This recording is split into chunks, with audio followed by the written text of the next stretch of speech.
Lahore Iqbal town college block में police मुकाबला 6 डाकू हलाक। शहरी के घर में घुसने वाले 6 डाकू फायरिंग के तबादले में हलाक। डाकुओं के घर में घुसने पर बच्ची ने 15 पुलिस इमरजेंसी पर कॉल की, जिस पर फौरन रिस्पांस करते हुए SP Iqbal town Irtaza Kamal police की भारी नफरी के हमरा मौका पर पहुंच गए। एसपी इकबाल टाउन इर्तजा कमेल ने तमाम पुलिस ऑपरेशन को लीड किया, जिस पर इनकी टीम ने 6 डाकुओं को हलाक कर दिया। हलाक डाकुओं की शनाख्त का अमल जारी है।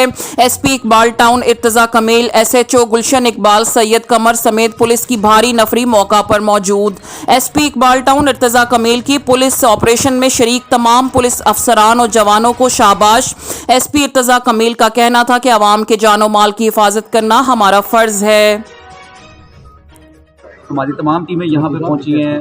तकरीबन 40 मिनट एक्सचेंज ऑफ फायर होता रहा, जिसमें पुलिस की सबसे प्रायोरिटी थी फैमिली को सेफ कस्टडी में लेना, जो हॉस्टेजेस हैं उनको प्रोटेक्ट करना, और उनकी प्रोटेक्शन के बाद तकरीबन 40 से 45 मिनट ये ऑपरेशन चला। एक्सचेंज ऑफ फायर होता रहा, जिसमें 6 के 6 मुलजिमान मारे। अच्छा, ये बताएं क्या पुलिस में या उनका जिनको हॉस्टेज बनाया था किसी का नुकसान तो नहीं हुआ, और वेपन क्या बरामद हुआ?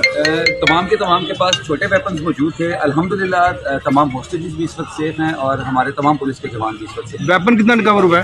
तमाम 6 के 6 के पास 6 पिस्टल्स मौजूद थे, जिसमें कुछ 9mm और कुछ B4 पिस्टल्स हैं। वो तमाम इस वक्त हमारे कब्जे में हैं।